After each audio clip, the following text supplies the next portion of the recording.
신앙 고백 하겠습니다. 나는 전능하신 아버지 하나님 천지의 창조주를 믿습니다. 나는 그의 유일하신 아들 우리 주 예수 그리스도를 믿습니다. 그는 성령으로 잉태되어 동정녀 마리아에게서 나시고 본디오 빌라도에게 고난을 받아 십자가에 못 박혀 죽으시고 장사된 지 사흘 만에 죽은 자 가운데서 다시 살아나셨으며 하늘에 오르시어 전능하신 아버지 하나님 우편에 앉아 계시다가 거기로부터 살아있는 자와 죽은 자를 심판하러 오십니다. 나는 성령을 믿으며 거룩한 공교회와 성도의 교제와 죄를 용서받는 것과 몸의 부활과 영생을 믿습니다. 아멘. 찬송가 333장 부르시고 말씀을 보죠.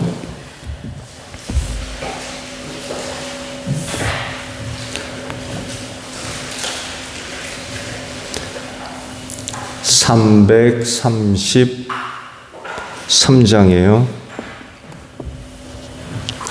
충성하라 주더러 충성하라 주님께 슬픔이나 괴로움이 주의 사랑 못 끊으리 충성하라 주더러 충성하라 끝까지 충성하라 주더러 충성하라 주님께 찬란하라 점열유관 들려온다 주의 음성 충성하라 주더러 충성하라 끝까지 충성하라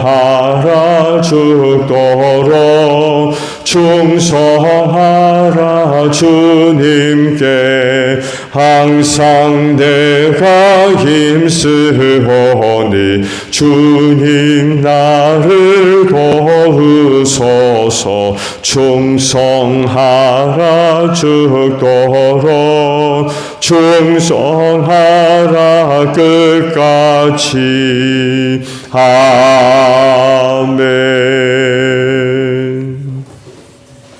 시편 78편 56절에서 마지막 절까지 저와 교독을 하죠. 시편 78편 56절로 마지막 절이에요. 그러므로 그들은 가장 높으신 하나님을 시험하고 거역하면서 그의 법도를 지키지 않고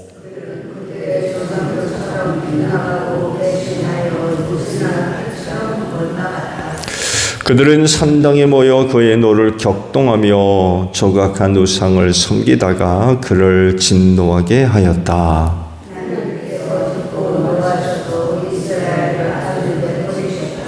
사람과 함께 지내시던 그 천막 실로의 천막을 내버리셨다.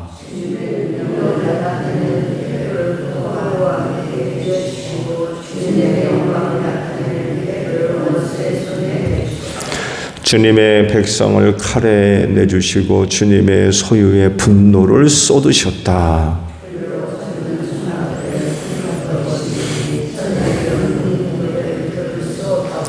제사장들은 칼에 맞아 넘어지고 과부가 된 그들의 아내들은 마음 놓고 곡 한 번 못하였다.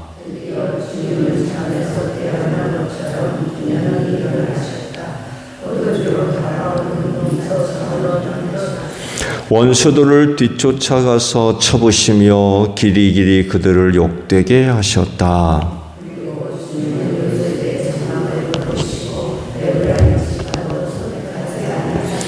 오히려 유다 지파만을 선택하셨으며 그가 사랑하신 시온산을 뽑으셨다.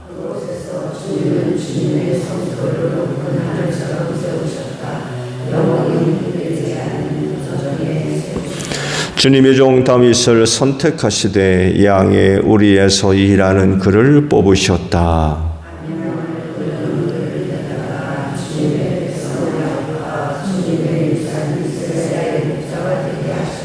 함께합니다. 그는 한결같은 마음으로 그들을 기르고 슬기로운 손길로 그들을 인도하였다. 아멘. 오늘 아침에는요, 두 곳의 말씀을 봅니다. 68절하고 70절에 있는 말씀을 봅니다. 오히려 유다 지파만을 선택하셨으며 그가 사랑하신 시온산을 뽑으셨다라는 말씀이고요. 70절은 상반절의 말씀이에요. 주님의 종 다윗을 선택하시되 라는 말씀입니다. 먼저 말씀의 이해를 좀 도와드리면 58절에 산당에 모여라는 그런 그 말씀이 있죠. 이 산당에 모이는 것이 그만 하나님의 진노를 사게 됐다고 말씀을 하세요. 도대체 산당에서 무슨 일이 있었길래 하나님이 진노를 하신 걸까요? 당시 이스라엘 곳곳에 이 산당이 있었습니다. 당연히 하나님의 진노를 받게 됐다 그러면 산당에서 무슨 일이 벌어졌는지 금방 눈치채셨을 거예요. 말씀에도 잠깐 언급이 되어 있습니다만 해도 우상 숭배했어요. 산당에 모여서. 산당은요, 이방 문화의 하나의 그 모습이라고 할까요? 그렇습니다. 하나님은 결코 산당을 허용한 적이 없어요. 산당은 당시 그 이방신을 섬기던 이방 종교 문화가 낳은 그런 그 결과물입니다. 이 정도가 되면 이스라엘 백성들이 그 산당을 어떻게 처리했어야 되는지 아마 아셨을 거예요. 가나안을 점령하면서 모든 이방신과 그 종교 문화를 완전히 척결하도록 했거든요. 심지어는 살아있는 거 다 멸절시키라고 했어요. 절대로 살려두지 말아라. 그럴 정도였어요. 근데 산당을 남겨놓고 이방 문화의 열매인 산당을 남겨놓는다? 그건 있을 수가 없었던 거죠. 근데 하나님을 섬겨야 할 백성들이 산당을 지어놓고 아니면 산당을 헐어버리지 않고 그냥 남겨놓고는 그곳에서 우상을 섬겼다. 이게 문제가 되는 거죠. 이방 문화는 당연히 우상 문화죠. 하나님은 우상 문화를 어느 하나라도 인정하지 않으셨거든요. 완전히 척결하라고 말씀을 하셔서요. 근데 그렇게 하지 않았던 것 같아요. 이방인들, 가나안의 족속들 다 쫓아내지 않았습니다. 남겨뒀던 것 같아요. 하나님의 말씀대로 하지 않았던 거죠. 그렇다고 그러면 그들이 이방신을 섬기기 위해서 만들어 놓았던 산당도 당연히 다 헐어버리지 않고 남겨놨던 것 같아요. 이곳에서 가나안 부족의 타락한 이방 제사가 드려졌던 거죠.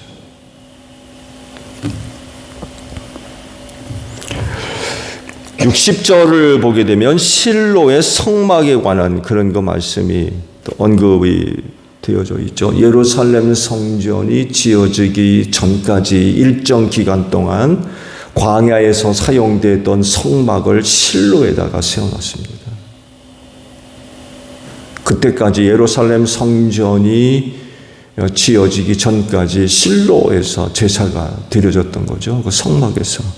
근데 이게 성막도 예루살렘 성전이 지어질 때까지 유지되어 있지를 못했던 것 같아요. 사실 성경을 보게 되면 실로에 있는 성막이 언제 없어졌는지 자세한 기록이 없어요.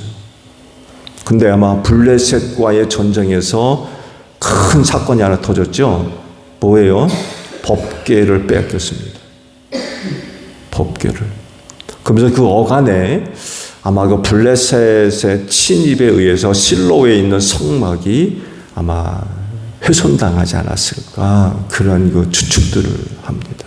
근데 그게 아니더라도 일단 법궤를 뺏겼기 때문에 실로에 있는 성막 껍데기만 있는 거죠.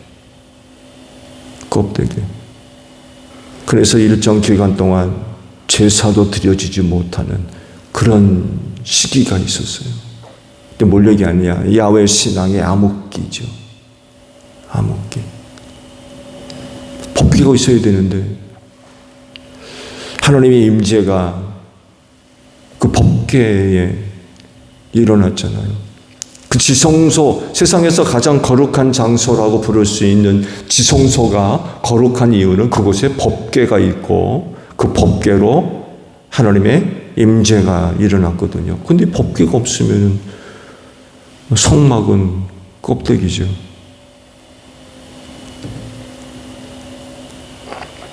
예, 안타까운 그런 그 일이 벌어졌고, 그러면서 아마 말씀에 기록이 되어져 있는 대로 각 지역에 세워졌던 산당, 이방 문화를 본받아서 만들어 놓은 그 성, 거기서 아마 타락한 이방 종교 행사가 있었던 것 같아요. 이것이 이제 하나님의 진노를 사게 됐다라고 이제 말씀을 하고 있는 거죠.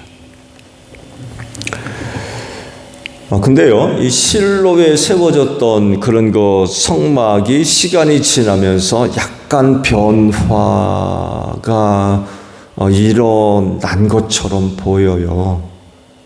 그러니까 성막 그대로 실로에 있었던 게 아니라 변화라고 할까요? 그런 것들이 좀 나타난 것 같아요. 그 증거를 어디서 찾냐면 사무엘상 1장 9절에 있는 말씀 보게 되면 엘리 제사장 시대에 이르러서 실로에 세워진 성막 상황이 조금 달라진 것 같아요. 그 말씀을 보면 이렇게 기록되어 있어요. 들어보세요. 그때 제사장 엘리는 주님의 성전 문설주 곁에 있는 의자에 앉아 있었다라는 말씀이 있습니다. 이 구절을 보게 되면 엘리 제사장 시대에 이르러서 성막과 건물의 중간에 해당되는 그 어떤 형태가 있었던 것 같아요. 아니면 성막과 건물이 복합적으로 만들어진 그런 어떤 모습을 띠게 된 것 같아요. 성막에는 문과 문설주가 없거든요. 천으로 되어 있는데 무슨 문을 달아놓고 문설주가 있습니까?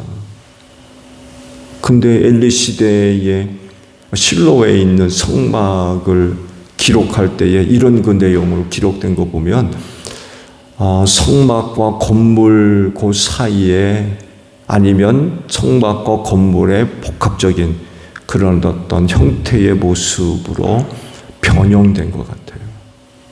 예. 그러면서 이제 솔로몬 시대에 이르러서 완전히 건물로 바뀌죠. 성막이 없어지고 건물로 완전히 바뀌게 됩니다. 그리고 이스라엘도 천막 문화에서 건물 문화로 완전히 바뀌게 되죠. 목축 문화는 이동 문화 아닙니까? 풀을 따라서 이것저것 떠돌아다니면서 천막에서 살았거든요. 근데 이제 가나안에 정착하게 되니까 더 이상 천막에서 살 이유가 없죠. 도시 문화요, 거주 문화가 완전히 바뀌게 됩니다. 그럼 자연히 광야에서 생활하던 천막 문화, 거주 문화도 완전히 바뀌게 되죠. 그러면서 어떤 영향을 좀 받은 것 같아요. 하나님의 뜻과 계획은 세상 구원에 맞추어져 있다는 것을 성경을 통해서 발견하게 되죠. 성경에 기록된 내용들을 쭉 보십시오. 하나님이 왜 그렇게 활동을 하시는지, 그 목표 중심에 세상 구원이 있어요. 그래서 그 일을 성취하기 위해 모든 일들을 섭리하시고 또 주권적으로 이끌어 가고 계시죠. 이것에 대해서 그 누구도 이의를 제기할 수 없죠. 그건 하나님께 속해 있는 주권적인 일이기 때문에 왜 그러냐 저러냐 간섭하거나 이의를 제기할 수가 없어요. 창조주로서 세상 구원을 위해서 계획을 세우시고 그 일들을 주권적으로 이끌어 가실 수 있는 권리와 고난이 그분한테 있죠. 우리는 그저 순종하고 따를 뿐이에요. 왜요? 이런 질문은 있을 수가 없는 거예요. 그렇게 계획하시고 섭리하시며 주권적으로 이끌어 가신다면 우리는 아멘 하고 따르고 순종해야 돼요. 그건 우리가 해야 할 역할인 거죠. 우리가 신입니까? 하나님께서 하신 일들에 대해서 이래라 저래라 간섭할 수가 없는 거죠. 그저 믿고 순종해야 되죠. 67절 이하의 말씀을 보게 되면 하나님께서 요셉의 장막을 버리시고 그의 장남 에브라임 지파도 선택하지 않았다 라고 말씀을 하세요. 지난번에 말씀을 드렸죠. 왜 이렇게 언급되어 있느냐. 북이스라엘을 지칭할 때에도 에브라임 지파로 불렀거든요. 그럴 정도로 에브라임 지파는 대표성을 갖고 있어요.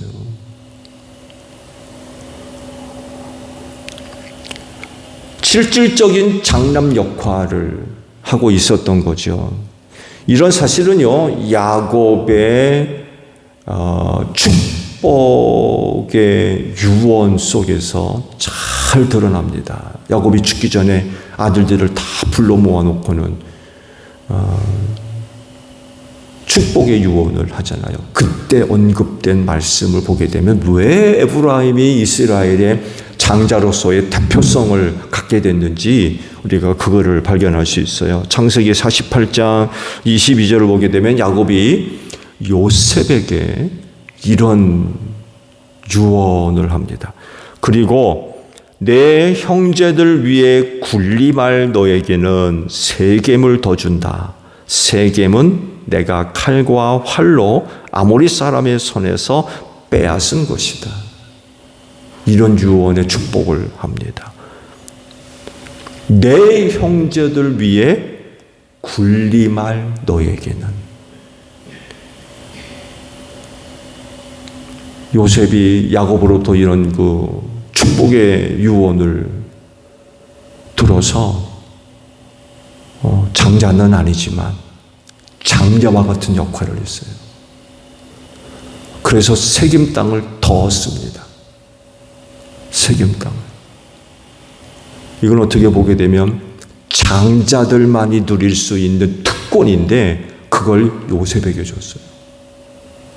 그 야곱이 요셉을 12형제 중 첫째로 삼았다는 그런 그 의미이죠. 49장 26절에 또 있는 말씀을 보게 되면 이런 축복의 유언을 또 합니다. 너의 아버지가 받은 복은 태고적 산맥이 받은 복보다 더 크며 영원한 언덕이 받은 풍성함보다도 크다. 이 모든 복이 요셉에게로 돌아가며 형제들 가운데서 으뜸이 된 사람에게 돌아갈 것이다. 그 요셉을 12아들 중에 으뜸으로 삼았다는 거예요. 그래서 그의 아들, 둘째 아들이죠. 예, 둘째 아들. 축복 기도할 때도 손을 엇갈려서 기도를 해줬잖아요. 그래서 북이스라엘을 지칭할 때에도 그렇게 불렀던 거죠. 그렇다고 하면 에브라임 지파를 통해서 하나님의 구속사가 이루어져 갈 수도 있죠. 그런 내용으로 축복을 해줬기 때문에 에브라임을 야곱의 오른손이 올라갔던 에브라임, 요셉의 둘째 아들이죠. 에브라임 지파를 통하여 하나님의 구속사가 이어져 갈 가능성이 굉장히 큰 거죠. 근데 그렇게 하지 않으셨대요. 그들을 버리시고 누구를 선택하세요? 유다를 선택하셨대요. 유다 지파 가운데 또 누굽니까? 다윗을 선택하셨대요. 왜 그러셨을까요? 이건 역시 야곱의 축복과 유언 속에 그대로 드러납니다. 들어보세요. 창세기 49장 10절을 보게 되면 유다에게 이런 축복의 유언을 합니다. 임금의 지휘봉이 유다를 떠나지 않고 통치자의 지휘봉이 자손 만대까지 이를 것이다.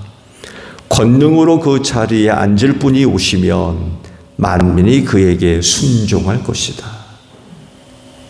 이런 축복의 유언을 유다에게 해줍니다. 이런 축복의 내용을 보게 되면 왜 하나님께서 사람의 몸을 입으시고 독생하신 아들로 우리 가운데 오실 때 유다 지파 가운데 다윗의 후손으로 오셨는지 금방 알 수 있어요. 만민이 그에게 복종할 것이다. 그 왕위가 영원할 것이다. 이런 내용으로 유다를 축복하셨어요. 그래서 선택한 게 다윗이고요. 요셉과 그의 아들 에브라임이 다른 지파가 받을 수 없는 축복을 받았음에도 불구하고 하나님의 구속사에서는 탈락했어요. 안 쓰신 거죠. 선택하지 않으신 거예요. 유다 지파를 선택하셨어요. 이건 사람의 뜻이나 의도나 계획에 의한 것이 아니라 하나님의 주권하에 있는 일이에요. 하나님께서 야곱을 감동시키셔서 앞으로 어떻게 일을 하실런지 계시하셨던 거죠.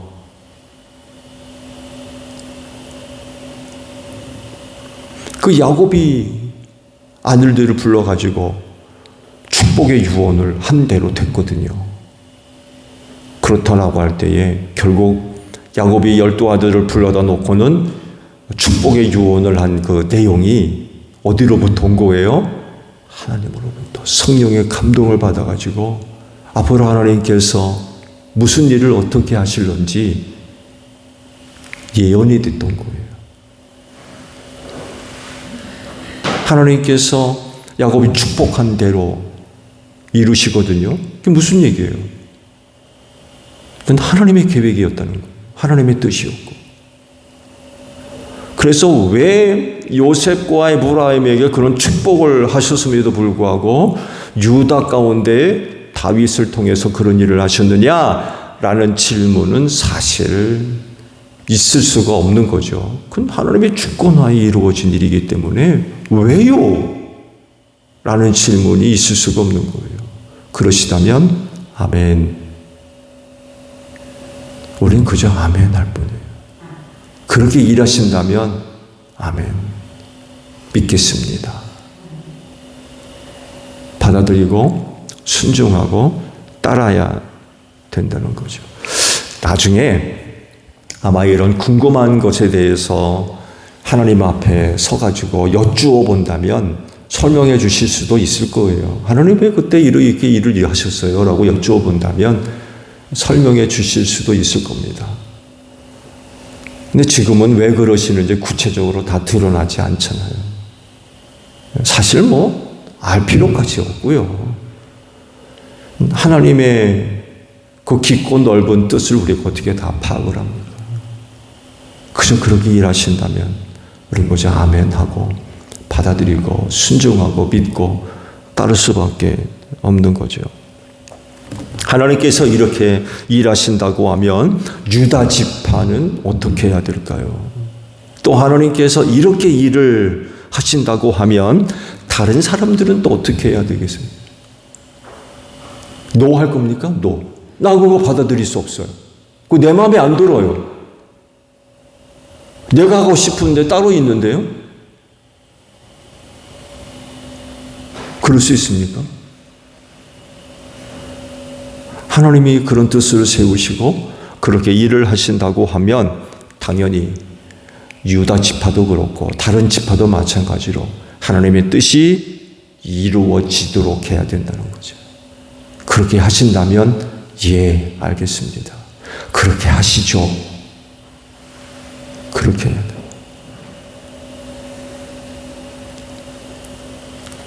여러분, 우리 가운데도 여러 가지 많은 갈등과 혼란이 있는 이유가 뭐예요?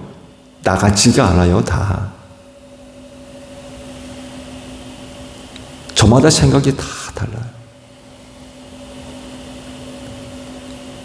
성경은 서로 복종하라고 그러잖아요. 서로 복종하라. 남을 나보다 낫게 여기고 서로 복종해라. 근데 이게 이루어지지 않으면 어떻게 되겠어요? 서로 잘났다고 내 계획이 옳으니 너는 틀리니 이렇게 되게 되면 그거 어떻게 되겠어요? 당연히 거기에는 개인적인 실리가 따라붙겠죠. 손해나면서 남의 의견 따르고 그런 사람이 어디 있습니까? 당연히 자기 유익을 구하죠. 그러니 갈등과 분열과 다툼이 안 일어나겠어요? 근데 교회의 본질을 생각하면 절대로 교회 안에서는 그런 일이 일어나면 안 되죠. 그런 일이 일어나면 안 돼요. 더욱이 교회의 머리는 예수님이라고 그랬거든요. 우리는 지체고 두말할 것도 없이 지체는 머리예요. 순종을 해야 되고요. 더욱이 우리 안에 누가 계세요? 하나님의 영이신 성령이 계시거든요. 그분의 감동하심에 우리가 믿음으로 순종하고 따를 뿐이죠. 더더욱이 성령의 하나됨을 힘써 지켜라 라고 말씀까지 해주시고 하나님께서 그렇게 일을 하신다면 유다는 말할 것도 없고 다른 지파들도 하나님의 그런 뜻이 이루어질 수 있도록 해야 된다는 거죠.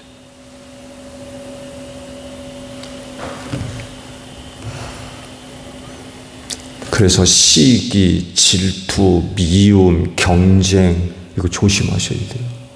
하나님이 유다 지파에게 그런 뜻을 세웠다고 그래가지고 다른 지파 사람들이 저만 잘났나?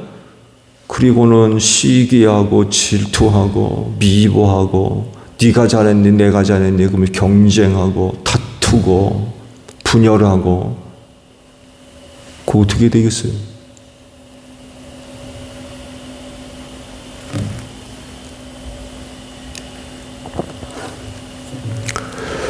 시간이 흘러서 왕정시대가 도래하죠. 그렇죠? 지파 공동체로 출발을 해서 사울 시대에 이르러서 왕이 세워지게 되죠. 그때 굉장히 놀라운 것보다도 아주 은혜로운 그런 그 모습을 우리에게 보여주는 사건이 하나 있죠. 바로 요나단과 다윗의 관계입니다. 사울은 다윗을 그렇게 죽이려고 그래요. 근데 사울의 아들 요나단은 그 다윗을 그렇게 또 지켜주고 보호해 줍니다. 아마 요나단의 그런 그 도움이 없었다면 다윗 굉장히 어려웠을 겁니다. 죽을 고비를 몇 번 넘겨요. 친형제 못지않게 요나단이 그 다윗을 그렇게 보호해 줍니다. 지켜주고 도와주고.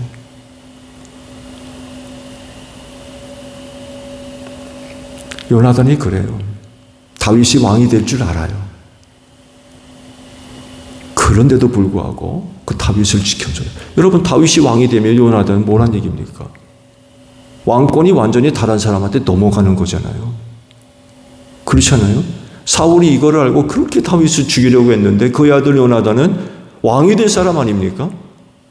그런데 다윗을 지켜주고 보호해줘. 왜? 하나님의 뜻인 걸 알아요. 하나님의 뜻이 다윗을 세우시려고 하신다는 걸 알아요. 그러니까 그런 하나님의 뜻이 이루어질 수 있도록 정말 눈동자와 같이 지켜줍니다. 보호해주고. 그래서 다윗이 왕위를 얻는 데 있어서 요나단의 그 역할이요, 결정적이었어요. 말씀드린 대로 그의 도움이 없었다면 아마 그의 목숨을 지키지 못했을지도 몰라요. 하나님께서 그런 요나단을 붙여주셔가지고 보호를 해주셨죠. 그래서 훗날 다윗이 유다뿐만 아니라 전체 이스라엘의 왕위에 오른 다음에 한 일이 하나 있죠. 요나단의 식구들을 찾습니다. 알아보니까 아들 하나가 있었죠. 무비보셋. 근데 유모가 도망가다가 어린 나이에 무비보셋을 떨어뜨렸어요. 그래가지고 절름발이가 됐어요. 그런데도 그를 궁으로 불러들여서 한 상에서 함께 먹죠. 요나단의 큰 도움을 잘 알고 있는 거예요. 그 식구들, 후손들을 거둔 거죠.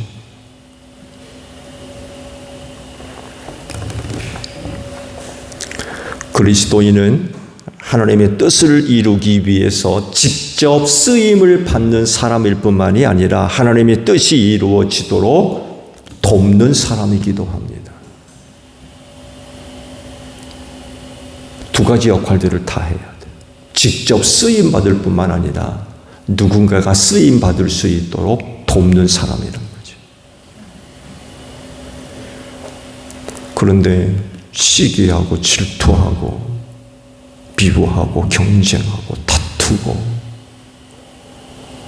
그렇게 되면 이 역할들을 감당할 수 있겠어요?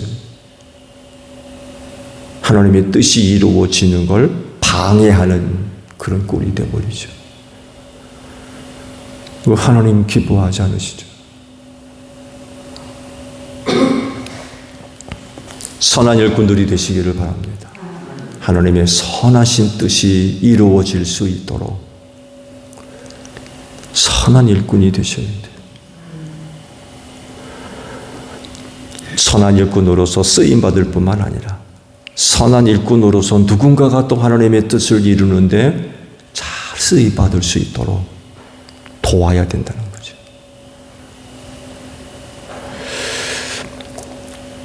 여러분들을 통하여 하나님의 귀하신 뜻이 아름답게 이루어지기를 바랍니다. 주기도문 합니다. 하늘에 계신 우리 아버지, 아버지의 이름을 거룩하게 하시며 아버지의 나라가 오게 하시며 아버지의 뜻이 하늘에서와 같이 땅에서도 이루어지게 하소서. 오늘 우리에게 일용할 양식을 주시고 우리가 우리에게 잘못한 사람을 용서하여 준 것 같이 우리 죄를 용서하여 주시고 우리를 시험에 빠지지 않게 하시고 악에서 구하소서. 나라와 권능과 영광이 영원히 아버지의 것입니다. 아멘. 기도하겠습니다.